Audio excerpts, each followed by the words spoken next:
It's Wealth by Design time here on Edge Radio Australia. By my right, certainly not my right-hand man, because quite frankly, he's too illustrious for this. It's true, mate. Let's face it. If anything, I'd be an apprentice to be your right-hand man. Yeah, really mate. That sounds very good, especially given that we've gone live. So keep that line going. Keep that line going. Okay. Keep the admiration going. We're just talking off air about doing your own advertising. So there we go. Great self-promoters. Absolutely, mate. Now, speaking of self-promoters, we've got quite a guest on today. We have got a gun on today, mate. We no have. doubt about it. Would you like to get in and do the introductions? Yeah, I certainly would. We've got the fabulous Leigh Farnell here today. Welcome, Leigh. Thank you, Jeff. Thanks, it's Aaron. Great to see you. A bit of background. Leigh and I have known each other for a while now. And as you know, the Wealth by Design crew, we're all about working in with business people, trying to help them make them more profitable, find the experts and to help in various areas, whether it be accounting or legal or business development. Okay. And that's what we're talking about today with Leigh, because Leigh's been around doing some fabulous work in helping business people find out where the weak links are, dig in, and there's always a bit of psychology involved, because you might be paying yourself a miserable 80 grand a year out of your business. Sure. But you should be paying yourself 250 grand. You don't value yourself. Yeah. And if you don't believe it, then you're not going to get it. So Leigh gets into a fair bit of that. Okay. Fantastic. And work with lots of successful businesses. And it's a bloody absolute pleasure to have you on board today, Leigh. So thanks for coming. Well, thanks, guys. Thanks for having me here. In fact, I literally was on the phone with one of my old clients from 1992. We've been mates since 1992, and he went on to float his business on the London Stock Exchange. So we've been mates ever since. We have a good old joke about his hair. He says when he goes traveling, he's got one suitcase for his clothes and another suitcase for his hair products. Well, we don't have that problem. No. I'm interested in hair, or lack of it. But we're ahead of the curve. No pun intended. Thanks, mate. Thanks. Yeah. So I've been around a long time. 40 years of helping. I work at probably about over 400 different businesses, everything from single coaching, consulting businesses right through to when we worked with Telecom Australia way back in the 80s when they had 90,000 people. So I've done work with all sorts. In fact, I literally the other day in Perth, an old mate from the Telstra days, I helped him set up Mobitel in Sri Lanka. It's been going for 40 years now. Crikey. VJ's just retired, and he has now written a movie that he produced, and it's won 6 international awards. My God. So the great thing about what I do is we have long-term relationships, and we see the growth. In fact, again, I was on the phone to another mate the other day. When he started, he had about 3 or 4 employees. He sold the business out and made about 14 to 20 million bucks. Okay. So not a small amount. No. He's pretty happy with that. Yeah, I think so. Pretty happy with that. So I've learned a bit over the time, and that's what we say in business.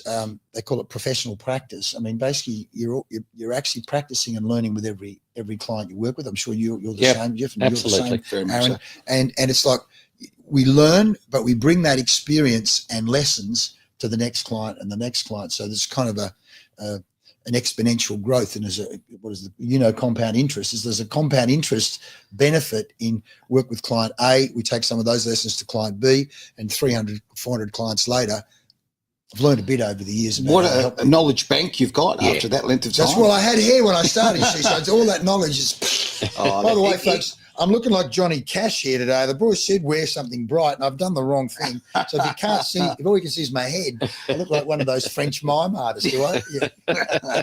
Mate, look, Johnny Cash is pretty cool. You're doing all right. Thanks, okay. Yeah. We'll get you the hat. My name's Johnny Cash. That's right. Yeah. No, okay, Johnny. Yeah, so I just thinking maybe some practical examples, Leigh, and there's lots of them. But can you highlight some of the key sort of levers that you commonly will need to pull to help get a business from this level to that level? Well, look, there's a book years. Some of these things, of course. One of the great experiences I had was I did a lot of work with Dimmicks when Dimmicks started here in Perth. Okay. And let me take that as a great case study. The Poobloms, as a family, bought the Dimmicks franchise rights for Western Australia or Perth. I can't remember what it was, certainly Perth. And they're about to start the shop. And I said, what we do, and this is something I learned when we did the Telstra work, start with the vision, start with the end in mind. And I'll never forget, we did the workshop in the Hilton Hotel. It was a Saturday or a Sunday afternoon. The family there, and literally, I've done a lot of work over the years in the area of neuro-linguistic programming, which comes back to the point I was saying to you off air, as Tony Robbins said, which is a great principle, that business success is 20% skills and systems, but 80% psychology. I 100% agree with that. Thank you. We actually we have so a true. show here about NLP as well. Great. Big believer in it. I'm I suppose new to the space. Yep.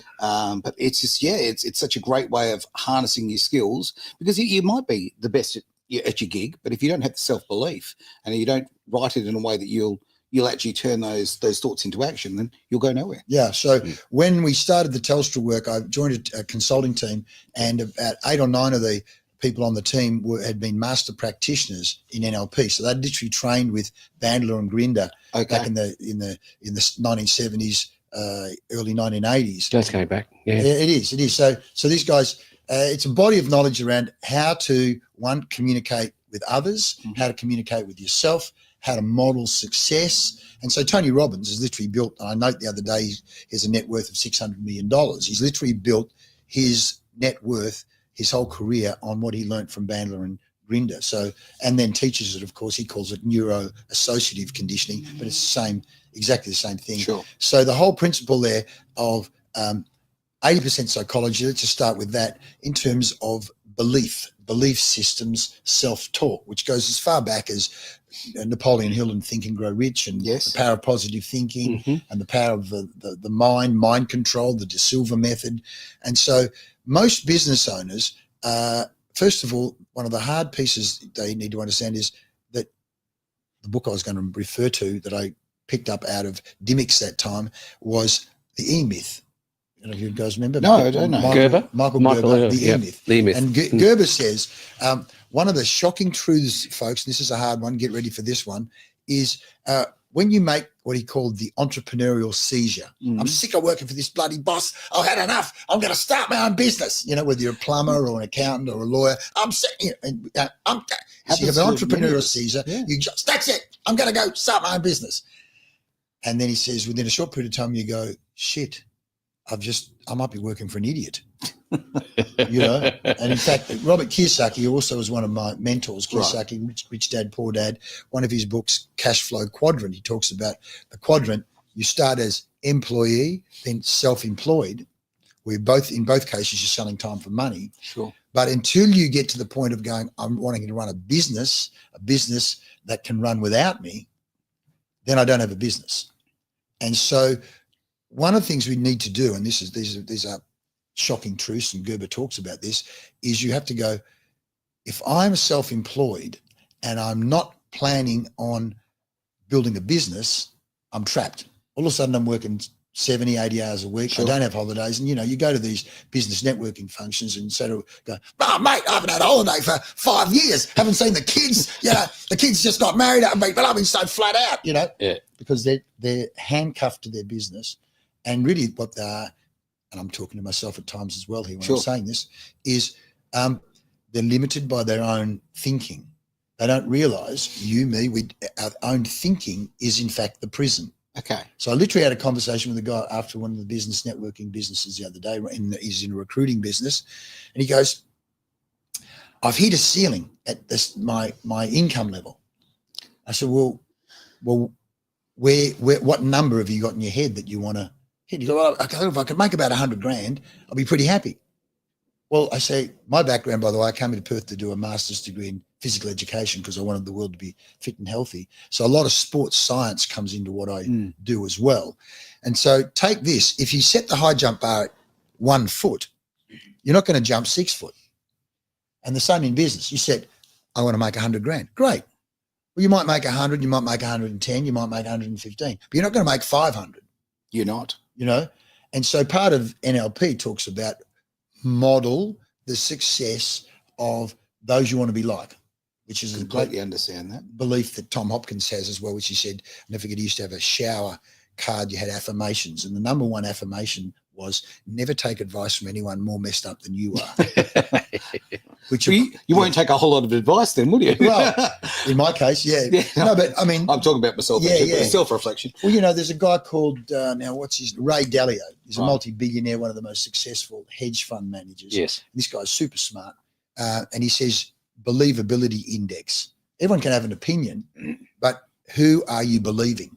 Yes, and who believes you? And who believes you? Which again is a whole other thing as well. So I've been talking too much. I don't know. No, not at all. Just a question's popped up here, and I thought, we'll bring that up. So thank you, Lisa, for this fantastic question. Leigh, do you have any specific demographic of client that you like to work with? Good question, Lisa. I mean, in most cases, I work with people who have sales teams. And funnily enough, when this is a great exercise we all should be doing is who is your ideal client? Who's your ideal avatar? Sure. And what I've found over the years, my ideal avatar is a CEO or an MD or a business owner that often has a scientific or an engineering or a left brain kind of background. And at the same time, often they'll have an MBA or they've done education. So they value education, but they realize, you know what, this sales area is not my area. And to a certain extent, even running teams, I'm pretty good at it, but I still can get better. So the ideal avatar for me, Lisa, is someone with a sales team. Ideally might have 5, 10, 15, 20 or even more people. And sometimes, like I did work with a construction company over the last couple of years, and it wasn't so much working with the sales team, it was actually a project management team who worked with clients, but the project management team's responsibility was to generate good relationships, obviously get the projects done on time and on budget, but at the same time, where there are opportunities to get more work from that client. So they needed to have a business development mindset. Makes sense. And I even did some work with a group of scientists in the area of, what was it called? Seismic. They blast things and get sound coming back and they can map the ground. So those guys were scientists, to introduce them to how do you professionally generate business and identify opportunity. Because again, these guys were master's degree, but little or no exposure to a professional way to generate business. And in my world, I go, Lisa, in the ideal world, everybody in the business should be a salesperson. Now, I don't mean you're closing deals, but you are influencing. So when someone says, what do? You better have a good answer, an answer that actually gets people. Just tell me more about that. Well, everybody who works in the business, in my eyes, needs to be walking out and advertising for the business, and that's part of the sales process. Well, you've got that T-shirt on. Exactly right. I like it. I wear this in the shower. I know. Pretty much, it's important. And I mean, okay, granted, for me, I've got a vested interest, but other people in a business, it's great for them to feel like they've got part ownership. They're part of the success, however you want to do that. Yeah. So if they love what they do, or they're passionate about it, or they just quite frankly enjoy working there, they will help promote the business, and that's part of the sales process. At the same time, years ago, I did a program with Robert Kiyosaki called Money and You, and a lot of the work they did was based on the work of Buckminster Fuller. And Fuller said, words are tools. Yeah. Like in NLP, words are tools. So it's called neuro-linguistic, the linguistics. And so what we find often is, and I'll take one of the real estate companies I did a lot of work with, you've got this beautiful website with a whole lot of great words on it. You've got beautiful brochures with a whole lot of words on it that say what they do and how they do it and what they value and how they go about doing what they do. Yet when you talk with the actual sales rep, person representing the company, not one of those words come out of their mouth. Yeah, not linked. Not linked. So one of the things we want is people taking some of those beautiful words and using them, because we say, what do people buy? They buy confidence and they buy certainty. So one of our principles is, if you don't give people a sales system to work to, in terms of NLP, giving them a model or a strategy, they make up their own. And invariably, that's not necessarily the best. It's a bit dangerous. Yeah. It really is. Yeah. Geez, a lot of value to what you've said. I'm sitting here, I'm sort of soaking it in. And what you said earlier about, raising your limit as far as, not setting yourself all these unnecessary limits in life. It's a case of, the old, shoot for the stars, you might hit the moon, kind of a routine, let's face it. So it's just, I love the psychology of this. It's really important. Well, one of the quotes, and again, I've been, 40 years or more in this game. So I'm a great reader, an observer, an absorber of what do the greats do. Yeah. And one of the great quotes that I've used and do use from the great Vince Lombardi, the Green Bay Packers super coach, he said, perfection is unattainable. But in fact, he said, gentlemen, perfection is unattainable. But if we shoot for perfection, if we chase perfection, we'll catch excellence. Oh, I like that. Do you like that? I like that. Isn't it beautiful? What a beauty. I actually feel good about myself because I say something rather similar. Good. So there you go. But that's better. It's a little bit more refined than what I say. Well, what I'm doing, like what I've done in the last 6 to 12 months, you guys know I swim every morning at North Cottesloe, and people would say things, and I'd go, that should be on a T-shirt. That should be on a T-shirt. So I've literally set up a business called That's a T-shirt Company. Brilliant. And so inspiration, we call it the most empowering apparel on the planet. So chase perfection, catch excellence is on one of the T-shirts. Oh, brilliant. Yeah. So that's They've become the bumper sticker of today, haven't they? Right? Correct. So many ways. Well, I'm doing it with hoodies, T-shirts, long sleeve T-shirts, caps, coffee cups, because what I'm saying to people is, and again, this is again from the Cialdini's book on influence and persuasion, is when a person wears it, and on the back of it, by the way, it says, dear person behind me, I'm wearing a message over my heart I'd like you to see. So just imagine a person going, chase perfection, catch excellence. What the hell does that mean? Now you have a conversation about it. Yeah. And you know what? If I saw that on the back of someone's T-shirt, I'm going to go out of my way to walk around. I'm going to make sure that I catch whatever's written on the front. Yes. And you're spot on. It will start a conversation. Yes. Which is exactly what you want. Yes. Yeah. What Cialdini found, again, Lisa, I don't know if you're still watching, but I don't know if you read the book. It's called, you read it, The Psychology of Influence and Persuasion. Who? A guy called Robert Cialdini, who's a PhD from the University of Arizona. Right. And Cialdini pulled all of this research. You read, it's fascinating. When you read it, you go, in fact, he says, what gets people to say yes? That doesn't mean you're manipulating, although he says, it's not to be used to manipulate, but he talks about what he called levers of influence. Sometimes he called them weapons of influence. He said there were 6. I may not remember them all, but one of the ones that the T-shirts activates is a principle called the principle of consistency and commitment. In other words, when a person says, I want to get fit, well, the moment they say I want to get fit, now I've got to do something about it. The moment you verbalize it, That's right. I'm gonna save more money this year, or I'm gonna hit 200 grand or 500 grand or 2 million or 10 million, whatever. As soon as you verbalize, you can, for something when it's in the dark recesses of the mind, it's like I don't have to say, I haven't told anyone. You can deny it, can't you? You can deny it. Yeah. The moment you verbalize it and put it out there. Put it out there. So by wearing it on your T-shirt, that's one of the vehicles, or even on a coffee cup. One of the coffee cups is money magnet. Money magnet. Yeah. Well, shit. If it says money magnet, what do I do to become a money magnet? Person, what do you mean money? Well, now I've got and NLP says the mind hates an unresolved loop.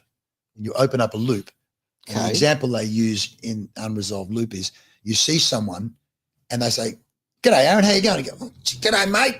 And your brain, it still works on it subconsciously. And at 2 a.m, you go, "It was Wayne. It was Wayne. My God." What are you It's saying? like he's reading my mind. Right? Hang on. It happens all the time. Yeah. But so the moment you go, how am I going to be a money magnet? How am I going to create more wealth? Yeah, you're looking for that answer, aren't you? Your brain is working on it consciously and subconsciously. And then, of course, you start having conversations with people. Well, how are you going to be? Well, I'm thinking of what I'll do is, because your brain starts to work on it. So the idea of the T-shirt business is kind of to support what I do. But either way, I'm in the business of empowering. How do I empower people? And I'm sure you guys are in the same boat. How do we empower people to realize their full potential? So in your case, Jeff, in terms of wealth by design, you want to empower people, give them the power, the permission, the tools, and in your case as well, hey, you know what? It actually is possible, because part of empowerment is saying it's actually possible for you to do it. And in a lot of cases, business, you mean it's possible for me to earn more than 100 grand? It's possible for me to have, double my income? Well, it is. But the first thing is you have to believe that the high jump you can go higher. You can run faster, or whatever it is you want to do. Can I butt in with one of my ridiculous car stories? Please do. As far as the jumping high. Hit us. I know it's hard to believe looking at this athlete's body in front of you, but I used to actually be a professional rally driver. Mm-hmm. And long story short, I jumped from a relatively sort of entry level kind of car to one of the top 5 cars in the country. I didn't do the baby steps. I just decided to go whole. Well, that's a high jump up. Yeah, exactly. Yeah, kind of that kind of attitude. But where I'm going to go on this is that, so obviously I had to raise my bar to go to that level. Yes. But the interesting thing happened for me anyway is this, that when going from this, little 2-wheel drive, non-turbo to this, fire-breathing monster, that 4-wheel drive and incredibly fast. When I did events in both, then I would jump back into the 2-wheel drive car, and I raised my limit of speed. Now, when I was in the 2-wheel drive car before I experienced the turbo 4-wheel drive, I thought I was on the limit. I thought I was achieving what I could achieve out of that vehicle. But then when I actually said to myself, well, hang on, now I know the limit's actually here, not here. Yes.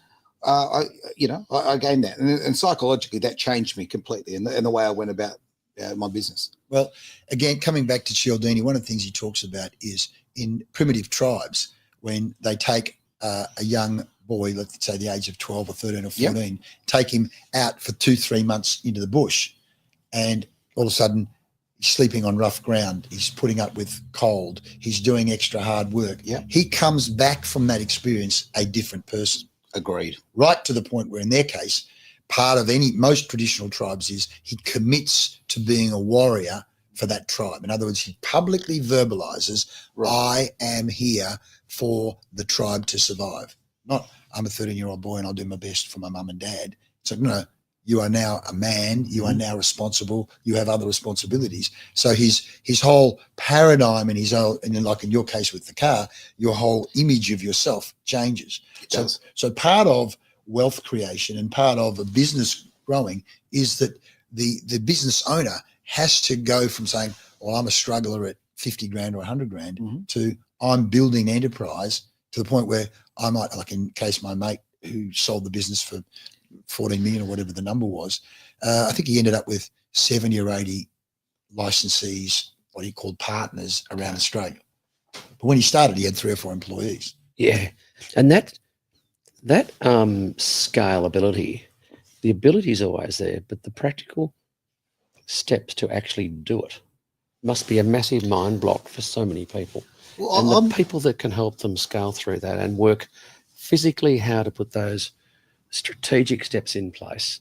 Is that something you do, Leigh? Absolutely, man. I mean, the beautiful. In fact, with this particular guy, one of the things I did when my other client was floating on the London Stock Exchange, because the E-Myth, and even before the E-Myth, the work we did with Telstra, we based a lot of our work on the work of Edwards Deming. Deming was the guy that went into Japan after the Second World War. He was a statistician, and he said even before the Second World War, he said to Ford and General Motors, guys, 94% of your problems in this business are based on system problems. Yet when something goes wrong, you blame the people. Right. Yeah. And he said 94% are due to the systems, 6% are due to the people. So stop blaming the people, start working on and improving the systems. And because GM and Ford were making so much money, they said, I'll get stuff, we're not interested. But MacArthur, the guy that was responsible for the Marshall Plan going back into Japan after the Second World War, got Deming over there. And Deming said to the Japanese industrialists, well, listen, as we rebuild this, we need to be focusing on a systems-based, he called it total quality management approach, so that we get our teams, the people doing the work, improving the systems, and not just improving them once, but then going, how do we continuously and never ending? And so the Japanese call it Kaizen. Yes. Change for the better, continuous and never ending improvement. So we take those principles, a systems-based approach. So everything's a system. Marketing's a system. Meetings are a system. Recruiting's a system, because you talk to a small, medium business person and go, mate, you don't know the people I have to work with. You go, well, what's your recruiting system? What's your induction system? What's your ongoing measurement, management, motivation system? When we look at all those, it's not going to take, and of course, in our case, that's what we say, a consultant is often the person that goes in and uses your watch to tell you the time. The first thing we do is diagnose. We go in and ask the people what's going on in this business. A bit like the doctor with the stethoscope, cough. Yeah, it doesn't take too long. The people already know because they're suffering the 6 systems.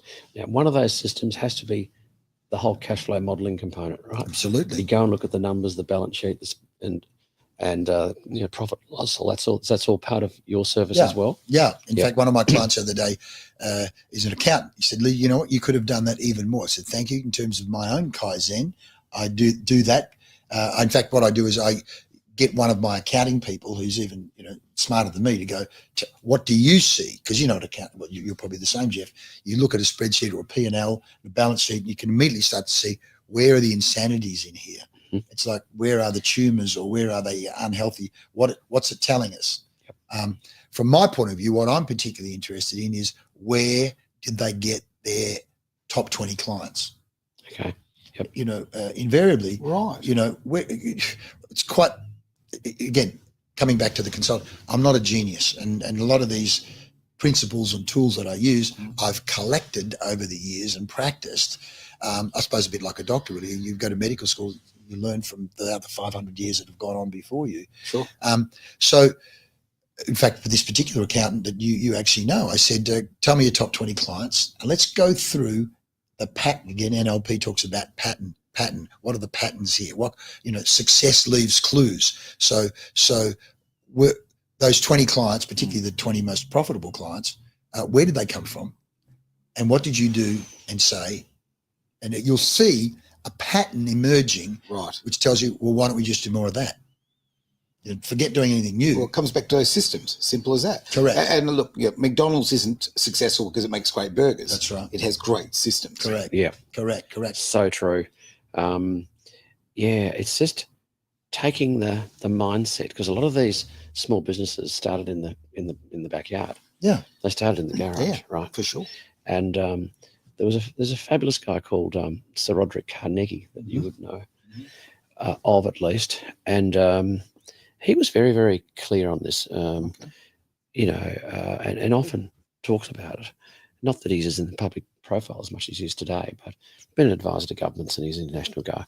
But he basically said the fundamental problem with a lot of Australian businesses is the fact that the owners don't know how to run the businesses. Yeah.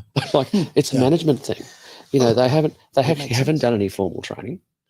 They haven't found the right people to help set the systems up correctly. And they're either, a part of a unhealthy percentage of foreclosures of businesses just go out of business. Well, you know what? You might be an amazing plumber, right? Really, really good at your job, and you think, I'm going to go out on my own. Doesn't mean you're an amazing businessman, right? No. That's the difference. And I mean, you watch a lot of companies where people who have great business skills come in and clean up. Basically, that's okay. You've got the great skills. You've got a good client list, but you're not making money. They put in the systems. They use that knowledge. Like I've said 1,000 times, be the dumbest guy in the room. Be that sponge. Take in this information. Yep. But then you've got the right people. And humility is an important part of it. Don't think that this is my opinion anyway. You cannot be the master of everything. Get people involved who are better at these particular roles than you. Yeah. Another question I've got for you, Leigh, and we see this in the financial services sector where technology is outpacing regulation, and that's definitely the case with the digital wealth industry. It's a $3 trillion industry now, and it's not even regulated in any country in the world. It's quite extraordinary. They've just started to have exchange traded funds for Bitcoin and Ethereum in the States, but the whole industry, there's no advice legally can be given. It's all about just spreading information. So that's the tech piece, but the AI tech piece is going to start to come it already is being used by businesses to help improve production and add efficiencies. And you've gone 80%, attitude, 20% the rest. In that 20%, do you see a real value in embracing the whole AI tech to help improve efficiency in that section, in that 20% section? Well, Jeff, in the first instance, let's take the psychology part. I mean, there's a whole group of people that, when it comes to AI, go, well, I don't need to know anything about it. So there's, first we have to be open, coming back to your point, Aaron. Oh, you did right. You've nailed an it. open mind. I mean, there's that old great principle of, the mind is like a parachute, only operates when it opens. So one of the first things I say to people, I like that. I've never heard that. I've soaked all this stuff up. So Lee, that's yours. You own that. That's another T-shirt. That's another T-shirt. That's a T-shirt, folks. So one of my first questions to any potential client is, are you coachable? Okay. Yep. And of course, good question. Yeah. Well, I've worked with people. It's only taken 20 years or more to work out. You better ask that question, because you're assuming they're coachable. Yeah. But That's a really good point. and again, it opens up the loop where they have to go, am I coachable?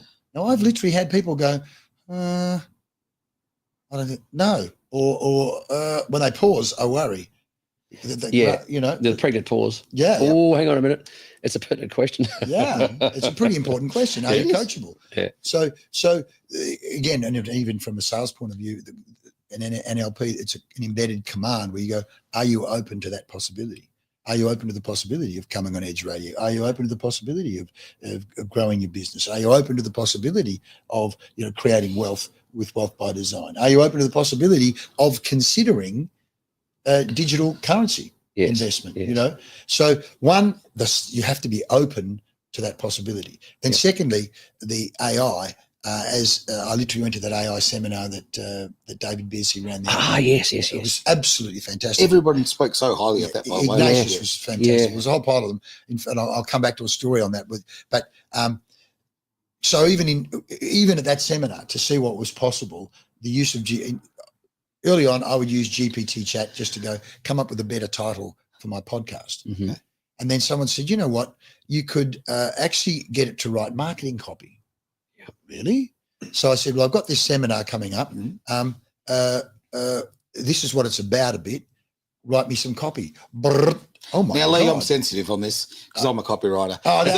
Well, you try to make me unemployed. Well, and that's the point. I mean, one of my mates is a screenwriter, not VJ, but another guy, and people react. Morally, it's wrong. But it's a bit like saying, and I've thought about this. It's a bit like someone showed a photo of some main street in New York, let's say, early 1900s, and only 10 or 20 years later, that very same street, there's no horses and all cars. You go, it's morally wrong to have a motor car. We should support the horses. What about all the haymakers? Yeah, all the haymakers will be out of business. Agreed. Yeah. Now, on that point, exactly on that point. I mean, when it comes to the AI and doing that and taking my job away, but no, I thought first I was like resistant because you had that initial one of defense of yourself, right? Yes. And then I thought, no, hang on, I'm going to use this as an asset. Yes. So what I'll do now is I'll get AI to actually write something and give me a couple of alternatives, and I'll use it for inspiration. Yes. And then I'll clean it up, and then I'll use the psychology and all of the little bits and pieces you do with the copy to make it to hone it. But it's actually a very handy tool, and it saves me a lot of time. Well, so having the eyes open to it. You got to have the eyes open. I mean, and I can't remember who said this, but they said the highest form of ignorance is to reject something you know little or nothing about. Yeah. Yeah, too right. All I'm doing here is people way smarter than me. In fact, there's another great quote I love. Isaac Newton said, the reason I have seen so far is because I have stood on the shoulders of giants. Yeah. And all I'm doing here is taking people far smarter than me, and I've put it together over 40 years to work with clients. And of course, I don't sit around giving quotes all day, although I will with the T-shirts. But there are people far smarter than me. So, but once you take that and give it to, I mean, it could be a plumber or an accountant, and particularly put it into a systems form, which is exactly what I've done over the years. And again, it wasn't me. It was when a business partner of mine in the early 90s said, you need to learn how to sell. No, I've been to university. I don't need to learn how to sell. No, I'm not an encyclopedia salesman, a vacuum, pots and pans. I was really reluctant. In fact, I almost going to cold sweats thinking about it. And I went to my first Tom Hopkins seminar. I went, 233 different ways to close. And, but I bought the tapes and went, oh, gee, there's some good stuff in here. I need to learn about, But I eventually came across a book again at Dimmicks. Am I sponsored by Dimmicks? No, I should have Dimmicks across a T-shirt. Bill Lee, by the way, was chief exec there, and then went on to help set up Dome Coffees. Right. He's been a good mate. And then he's got the Yeah. hotel down at, what's that joint where the flour mill is down the country on the way to Albany? Someone will tell me. I went. Oh, yes. That's Bill the helps. Katanning. Katanning. The Katanning, He can't help himself. Entrepreneurs, by the way, Yes. it's just interesting. In Yeah, and itself. I stayed there. It's bloody good. Yeah, it's beautiful. Yeah. Again, high standards, doing it right, the staff, everything. But the book I got was one called The Secrets of the World's Greatest Salespeople. Right. And it talked about 4 steps to the sale. And it was meet and greet, discover the need, present solution, close the sale. Gee, that makes sense. And then I, over the time, put the NLP material into the meet and greet, the discovery of the need, presenting solution, close the sale.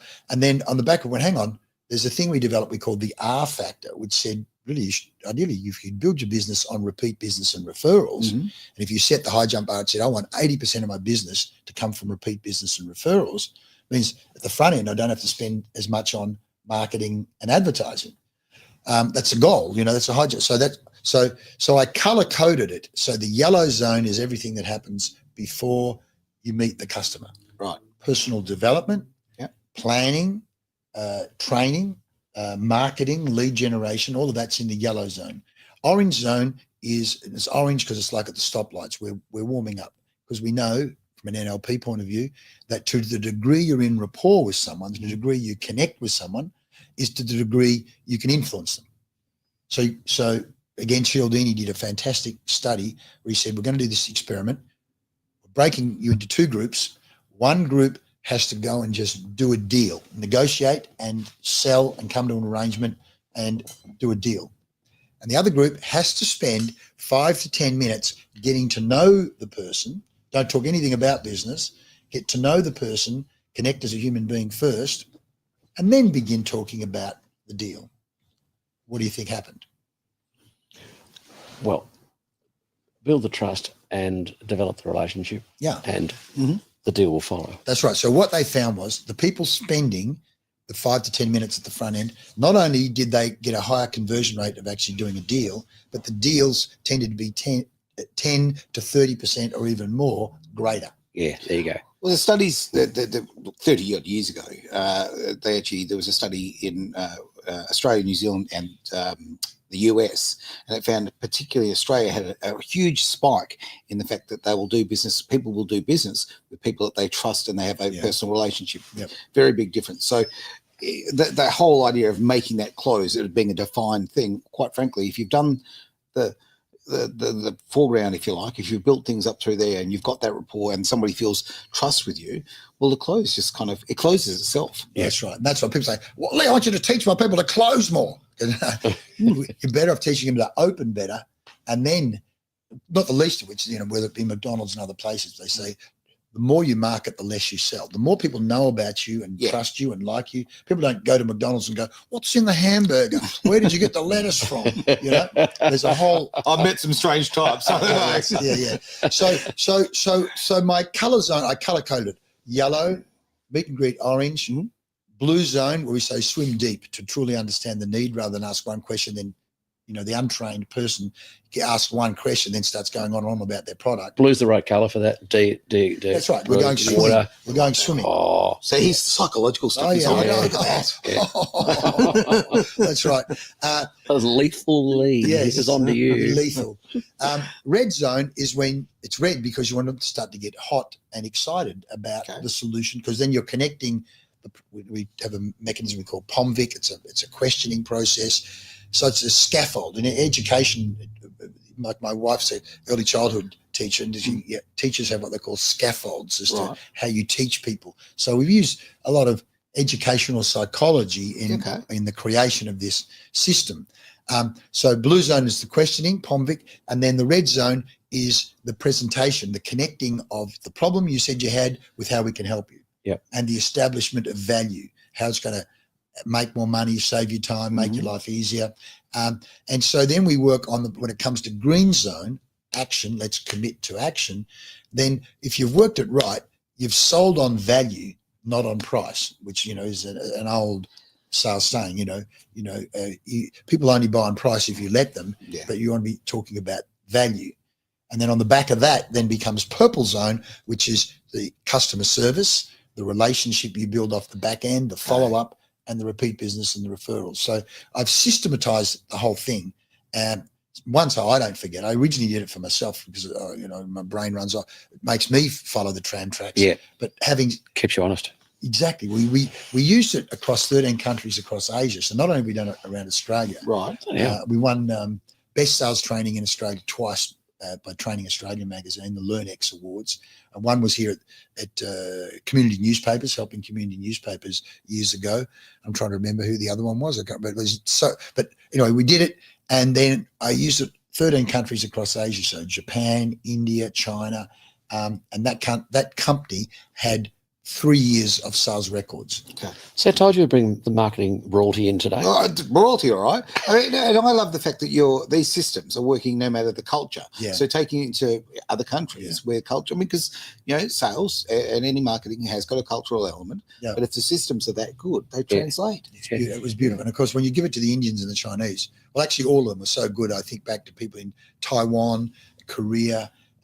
They took it and again, Kaizen, they did it even better, and they tailored it slightly to their particular countries, but that it showed.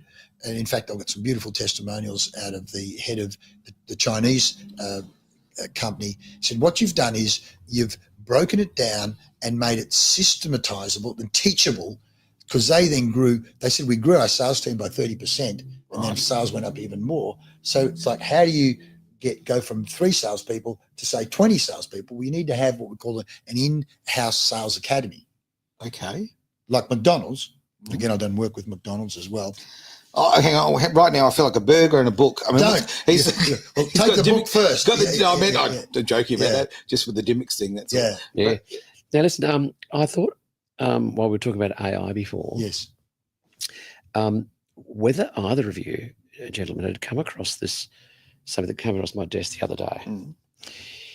So it's a bit of software, and one of my clients sent it to me. I did a file note from a meeting and covered off on a whole bunch of stuff about what our role is in the wealth by design world, working with people like Leigh and Edge Radio, because we're advertisers and we support your business, and all the other different classes of individuals that we work with. Right. And there was components in there about the dysfunctionality of the financial planning system and interference with governments and the crossover of technology when it comes to the digital wealth space and regulation, a whole range of stuff. So it was about, I don't know, it was probably about a page of stuff. Now, this bloke asked me who I'd sent this to you. It was a file note on an email. And he said, mate, have you heard about this AI software? And I said, well, probably not. He said, I'll send you a clip. And what it's done, it's grabbed all of the content of my email and it's turned it into an inquisitive talk show with 2 people. Wow. And they've totally analysed all my content. And they've turned it into, okay, well, based on our source, Johnny, this is a very interesting one we've come across our desk today, and we talk about this and this. And she goes, that's very interesting. Let's do a deep dive into that point. Amazing. It is extraordinary. I know. And I just couldn't believe how good it is. Yep. It's even got the inflections and the nuances. So it's just audio. It's not a video. Yeah. And it's 100% AI. And it's just like a top level TV finance guru couple have done a complete analysis. But the whole thing was produced it took 11 minutes to turn this into a talk show. Yeah. Yeah. I mean, this could work for you. Yeah, this could work for you. It could work for your business. Sure. The stuff that you do. So I'm really keen I'm going to send it to both of you after it. And I'll give you the content, take the names out and stuff for privacy. Of course. And then I'll give you the clip, the audio clip. Sure. And I really, really love your feedback on it. All right. Because it is just extraordinary. No, well, two things, or 3 things. One, someone one of my website guy put me onto the Fathom software, Fathom, so that every Zoom call, it automatically summarizes and takes the action points. Yeah. I thought I put you onto that. Was it me? My website got you, but thank you for that. It's a beauty. Take I've credit. been raving about it to you for ages. There's that one. And then at the David's seminar the other day, Ignatius, one of the guys in the room has a podcast. I want my ears pricked up and he said, I want to get how would I get a musical sting for the podcast? And Ignatius said, tell me a bit about it. And the guy's talking, and as it worked out, he's making notes in GPT chat. Yeah. And then he said, off the back of that, he tells GPT chat, take those notes and make a song out of it.